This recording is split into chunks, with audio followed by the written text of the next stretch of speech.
Olá, prazer enorme estar aqui com vocês nessa live. Vou aguardar aqui o pessoal entrar. E a gente vai falar hoje sobre um assunto que eu tenho certeza que é muito interessante e é necessário não só para os nossos filhos, né? Boa noite, Bruna. Boa noite, Janete, Mônica. Tô dando um tempinho aqui para o pessoal entrar, né? Que normalmente eu não faço live nessa hora, mas eu tô testando esse horário aqui. E eu quis trazer esse assunto agora para a noite, porque é um assunto super relevante, gente. Para quem não me conhece, eu sou Ana Vinha, especialista em educação e trabalho com base na neurociência. Então, tudo que eu trago para vocês tem relação com o desenvolvimento cerebral do filho de vocês. E hoje a gente vai falar sobre um assunto, boa noite Dani, Carlos, que é muito pertinente, porque quem é que nunca se irritou, gente, quando o filho, você quer que ele faça algo, aí você bate na porta, entra no quarto dele, a criatura tá jogando videogame, aí você fala, filho, faz isso. Aí a pessoa nem vira o olhar, né? Tá naquele negócio ali no jogo, boa noite, Fernando. Tá ali entretido, aí aquilo vai te dando aquele calor por dentro.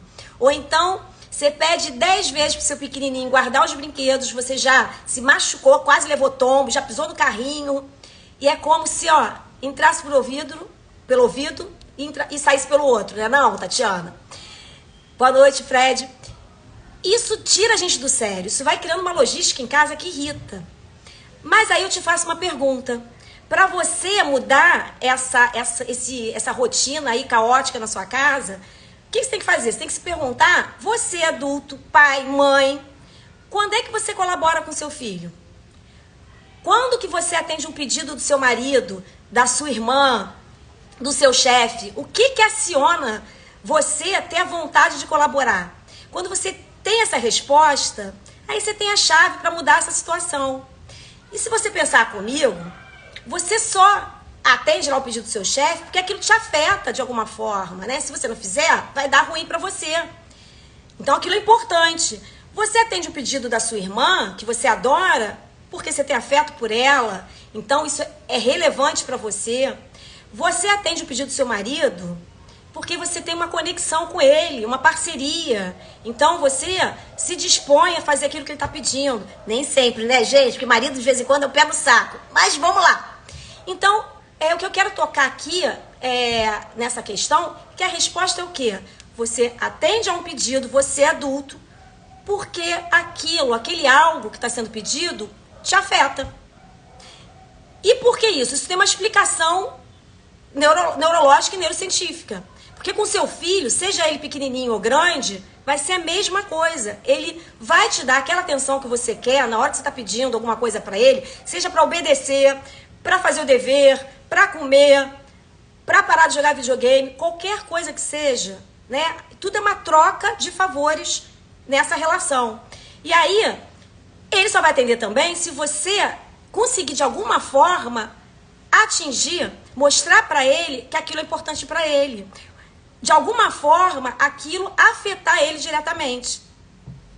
E quando que a gente se sente afetado? Quando a gente aciona uma emoção. Então você precisa acionar uma emoção. Quando você aciona uma emoção, agora vai a explicação neurocientífica.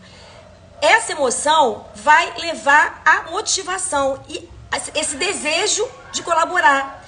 E essa motivação aciona a parte que a gente quer do cérebro, que é a função cognitiva, a função cerebral da atenção.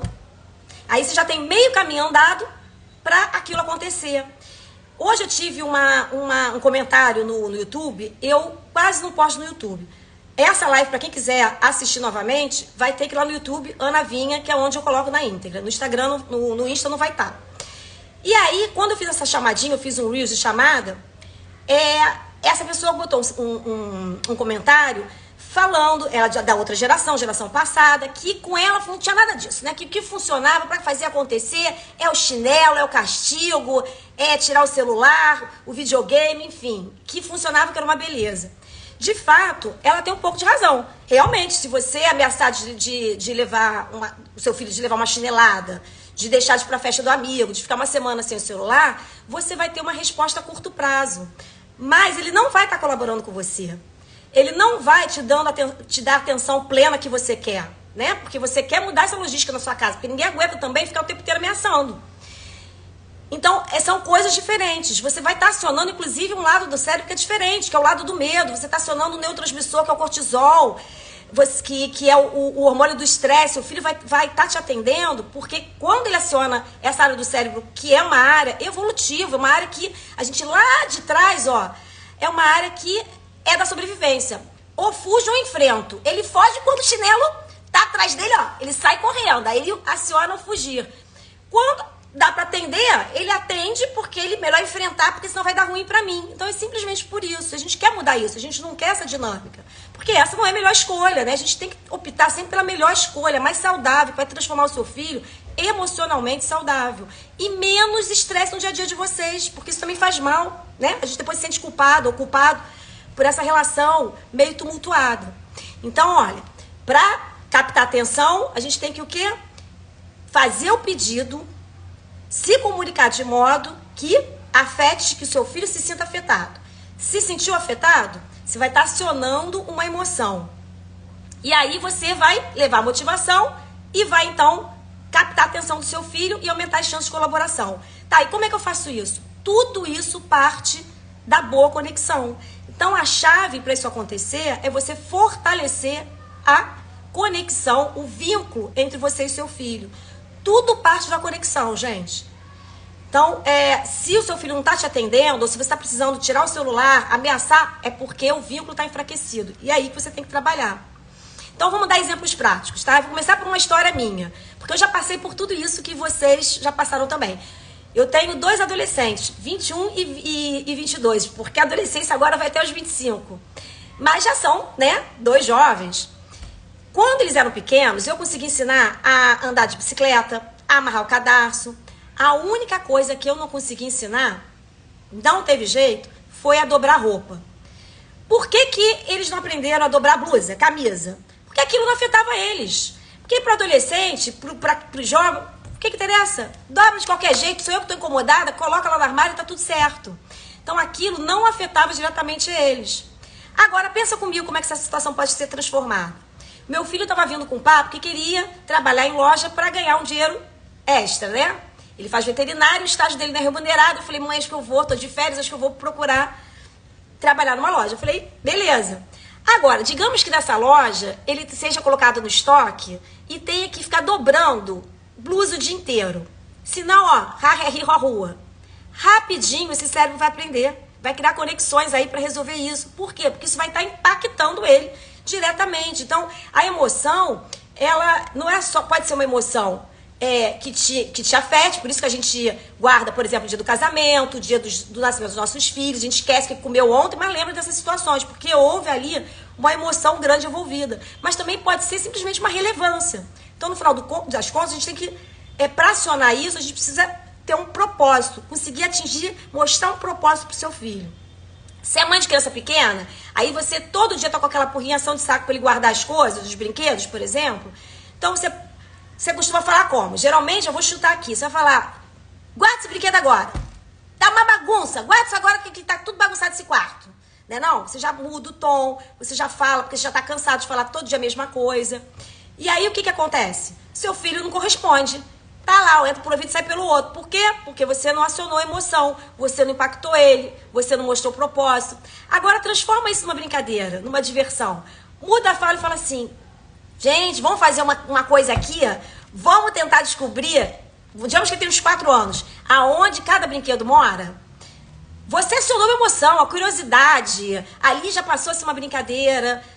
Aí você vai falar, Ana, tudo tem que virar brincadeira? Não, tudo não tem que virar brincadeira, mas você tem que descobrir uma forma de acionar a emoção. Se ele é adolescente, pior ainda, porque o adolescente já está todo num contexto cerebral de te desafiar. Isso é neurocientificamente falando. Ele está aqui com hormônios fluindo aqui na cabeça dele, ele questiona tudo, porque está na busca da autonomia, ele já tem uma tendência a quebrar regras por uma questão da fase de desenvolvimento cerebral que ele está vivendo. Então, a gente precisa entender as fases para mudar a nossa fala. Porque a gente não vai se conectar da mesma forma com uma criança de 4 anos e com um adolescente, às vezes, para arrumar o mesmo quarto. Mas teve uma mãe, vou contar aqui um caso, que ela virou para mim uma vez e falou assim, Ana, não estou aguentando mais. meu filho não arruma este quarto nem por um decreto, o que que eu faço? Eu falei, como é que você fala com ele? Ela falou assim, olha só, o negócio é o seguinte, tu já é marmanjo, já tá com 13 anos na cara, bigodinho nesta tua cara, por que não arruma esse quarto? Quer ficar sem o celular? Era assim, né? Gente, quem já não fez isso?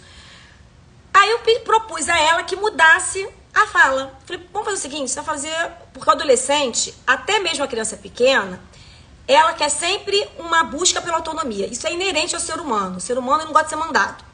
Então, você, desde cedo, conforme a idade, você tem que ir libertando essa criança da sua asa. Você tem que dar chance dela ser autônoma. Aí eu falei, olha, você vai falar o seguinte pra ele. Ô filho, olha só, tá sempre esse quarto desarrumado, vamos fazer o seguinte, como é que você quer gerir esse seu espaço? Como é que você acha que tá bom pra você? Aonde você quer guardar as suas coisas? Onde é que vão ficar suas fitas de videogame? Assim, estando arrumado razoavelmente, ok, mas eu não posso estar aí com esse quarto com bagunça. Porque pensa bem, filho, você vai achar suas fitas com mais facilidade, você vai criar espaço para os seus amigos jogarem com você, não tem nem onde sentar. E ele chegou um sentido naquilo. E por incrível que pareça, ele passou a arrumar. Então, você tem que conhecer o seu filho para você codificar, decodificar o que vai impactar ele. Então, o que você tem que fazer? Aqui que eu deixo a reflexão, o pulo gato. Antes de você pedir alguma coisa, você tem que se colocar no lugar do seu filho. Isso vai te possibilitando entender como decodificar os sentimentos, as emoções, a forma como a cabeça dele pensa. Qualquer dia desse eu vou trazer aqui uma live sobre neurônio espelho. A gente está o tempo inteiro, ó, quando a gente se relaciona bem, aquela pessoa que é resiliente, que flui bem no dia a dia, tem se relaciona bem com os outros, é porque consegue espelhar cérebro com cérebro. Então você tem que fazer isso, aprender a fazer isso com o seu filho. Para isso você precisa conhecer ele. Porque quando você for solicitar alguma coisa para ele, fazer um pedido, você tem que pensar assim, como que seria a forma de eu pedir isso para ele? Como é que eu posso impactar? Como é que eu posso acionar aquela emoção que a Ana falou nesse momento? Eu tenho que trazer alguma coisa que afete essa pessoa, esse filho, essa filha. Só assim vai gerar colaboração. Porque é mais do que provado pela ciência, por toda a psicoterapia, que o ser humano não faz algo porque está sendo ameaçado, porque está com medo. Faz quando é pequenininho, mais velho, daqui a pouco, com 10 anos já está te enfrentando. Ele faz porque ele se sente afetado. Seja porque gosta de você, a criança pequena, que se sente empoderada porque está imitando adulto, porque quer te ajudar, porque está achando aquilo divertido. Seja adolescente porque encontrou um propósito. Adolescente tem que encontrar um propósito, gente. Adolescente não gosta de fazer nada que ele acha que não faz sentido. Estudar história para ele, se ele odeia, é um saco. Ele acha que não serve para nada. Então, você tem que mostrar para ele que aquilo afeta de alguma forma. Isso é um exercício diário. Você precisa ter aquela fala sempre perfeita? Não. Você precisa fazer essas perguntas que eu estou falando para aprender a se conectar com o seu filho. Que tudo vai fluir melhor. E aí a relação vai ser mais leve, os pedidos vão ser atendidos, que você não pode deixar a coisa ficar do jeito que está. Porque, gente, pensa comigo, mais do que ter a tarefa cumprida, é fazer o seu filho entender que na vida tem momento que a gente pode agir do jeito que a gente quer e tem momento que a gente deve agir porque aquele jeito é melhor para ele, é melhor para a gente. As relações se transformam a partir daí. Então hoje eu deixo essa reflexão como dever de casa para vocês. É pensar nessa mudança de estratégia e eu ia ficar muito feliz depois que eu postasse no YouTube, Ana Vinha, vocês colocassem aí a experiência de vocês. Tá bom? Alguém tem alguma dúvida? Estou aberta aqui para, se alguém quiser colocar alguma coisa, trazer, enfim, alguma ponderação. E as lives são sempre rapidinhas, gente. Eu trago assuntos porque eu sei que todo mundo tem um dia a dia corrido. E convido, para finalizar, quem quiser, quarta-feira eu vou fazer um cafezinho com afeto, às 9 horas. Eu costumava fazer às quartas, como eu coloquei a live agora às terças, eu mudei para quinta-feira. E o tema vai ser brincadeira é coisa séria. Principalmente para quem tem filho pequeno até os 10 anos de idade. Brincadeira molda o cérebro do seu filho. É papo seríssimo. Então, ó, te espero na quarta. Beijo grande, cheio de afeto. Fiquem com Deus.